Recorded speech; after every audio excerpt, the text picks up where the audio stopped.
Alright guys, thanks for tuning in to iCup TV. You'll be your awesome caster iCup Fits here. And I just want to quickly, other than the annotation I put on the video, I mixed up Poe and Ice. Poe was actually the Zerg player and Ice was actually the Terran player, so I'm sorry about that. But anyway, this origin of the replay is coming from iCup Team Clan League 20th, Season 20 of iCup Clan League. So, and this is going to be week 1 between 7X inactive team versus the Reps Russian Fun Pro Gaming team, or other known as Reps. So, competing for Reps team, it will be our orange Zerg player spawning in the top right on Fighting Spirit, which, by the way, I hate this map on 1v1, but I'll be interested how 2v2 comes out to be. This will be, I guess I'll find the person's name, it will be Plumbum. And spawning in the bottom right. So, oddly enough, it'll be cross positions via our white Terran competing for, or it'll be Reps defi. So, oddly enough, that'll be pretty awesome. And then competing for 7X inactive team, it will be spawning in the bottom right.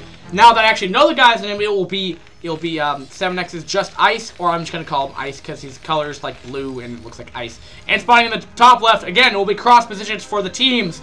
It will be our yellow Zerg Poe. So, it looks like we're going to see gas opening as well. So both it's going to be a ZT versus ZT. So it'll be interesting how this is going to play out. Fighting Spirit, if you guys don't know, I hate this map. If you guys have tuned into a lot of my casting, but it's just because the game is so generic. A lot of games are played on it.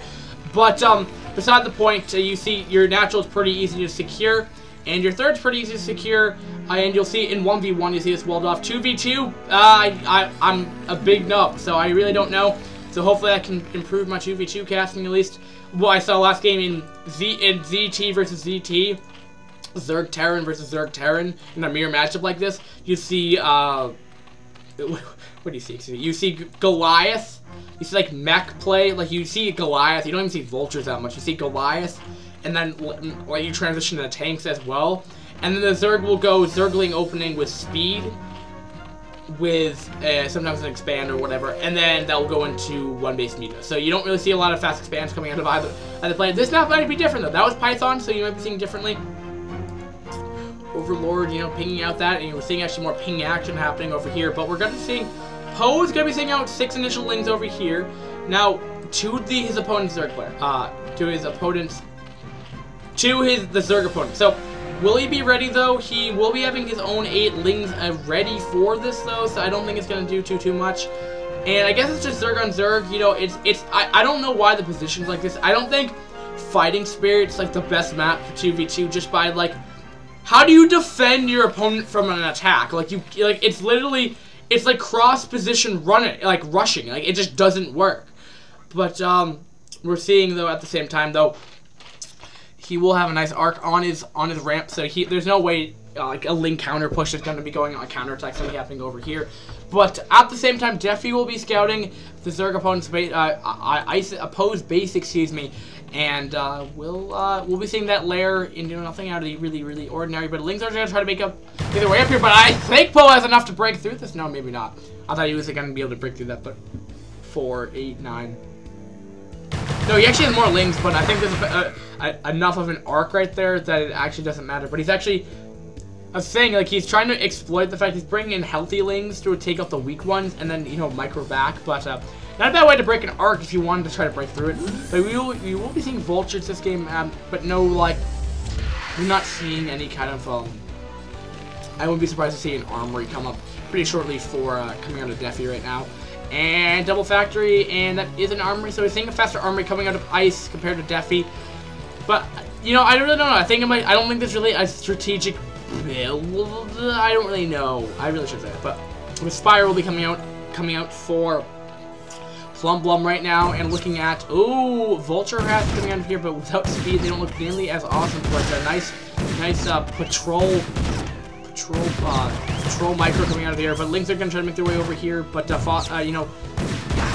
actually slowly killing away these Lings here. I'm not quite sure if he realizes that two shots of vultures will do enough damage there at the same time though. But it looks like this vulture is getting fairly weak at HP, which the drones are now able to get back to mining here. Spire's about halfway done as well, 2/3 of the way done, and pretty much the same timing coming out of Plumbum as well. Going back to Ice Front. We're seeing 3 factories, more vultures than we saw than last game. You know, this map is a bit bigger, so I guess you can get away with harass more, as your opponents aren't really nearly as close enough. So I guess maybe that's why you get vultures up. But you're seeing standard mech play. But you know, like what I say, I try to come up with some kind of analytical generalization of 2v2. I get completely wrong when defi goes 5 vultures. But you know, it's so effective because you know he went super fast Spire. That's why you don't do it in regular 1v1 in ZVP, because this happens. You have 5 vultures in your main base though, but he will have speedlings though, which do make a bit of a difference here. But he also has his ally to help go deal with that as well. Also, we're seeing 2 Sungans come up here and another arc just to stop the vultures from running by. Nice little arc too as well. And still no bases, no expand bow, single Goliath coming out of ice. Now, I'm not quite sure if vultures are quite on good against Goliath. I really wouldn't know the one-on-one matchup against it. It's not standard. But we're starting to see Goliath starting to come up now. We're seeing the 3rd factor coming out of defi right now as well right here. And we're going to see 2 vultures coming back for another push here, but I think with the Muta out, these vultures will get shut down fairly efficiently. But might be able to wait. They're going to sneak their way into the main here. Might be able to snag, 2 or 3 drone kills here. Oh, is he going to put mines down? Is he researching mines? He can't get mines actually. So never mind. No. I'm sorry. No, that's ice. I'm sorry. I wish these guys weren't all different races. I wish they were each of their own, so that it would be so much easier. And I wish I didn't have to memorize 4 different names. It's already hard enough to memorize 2. But regardless, this is 2v2, and this is going to be funsies anyway. But we will be seeing the Lings, running their way around.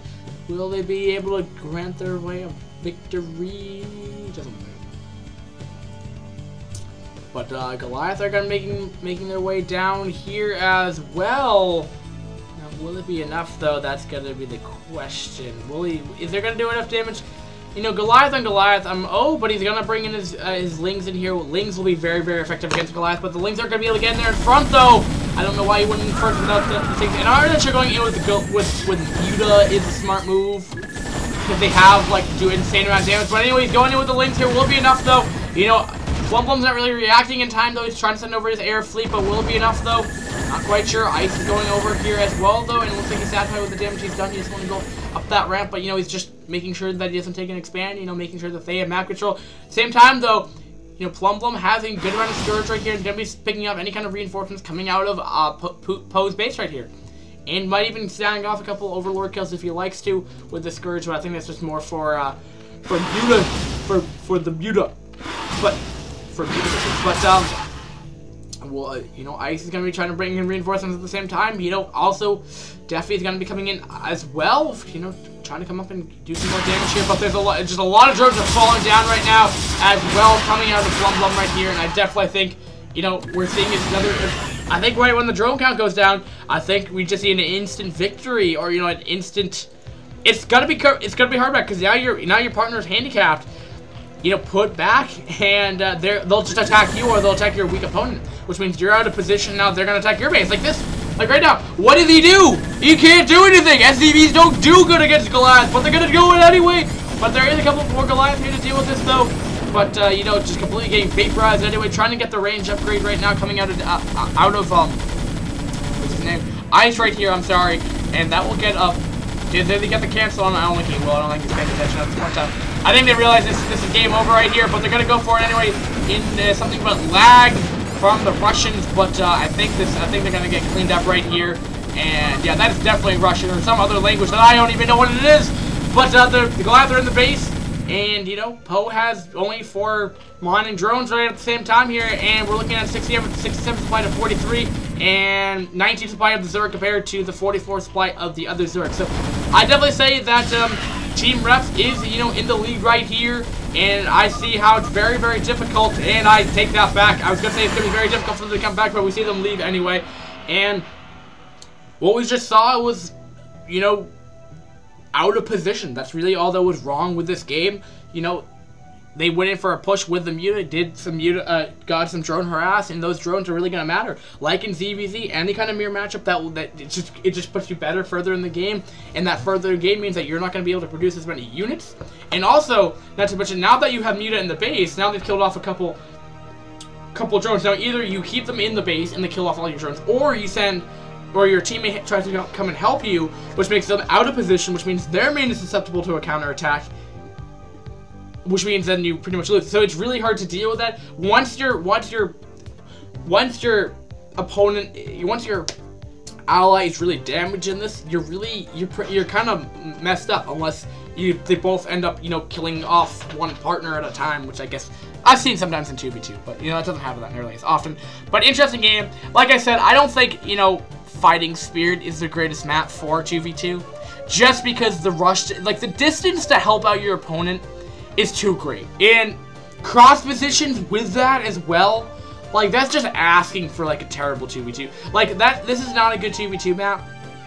I think for Team League, I think they need to change it up. But you know, I hate Fighting Spirit regardless. But definitely speaking, not terrible, but definitely should look to fix this map. This is really not a good 2v2 map, in my opinion. But regardless, we saw an epic game anyway, epic 2v2 game, and this is Fitz signing out, and we'll try to come back for more for Clan League, you know, whenever I can get some more casting, because I have to go to work now. Peace, guys.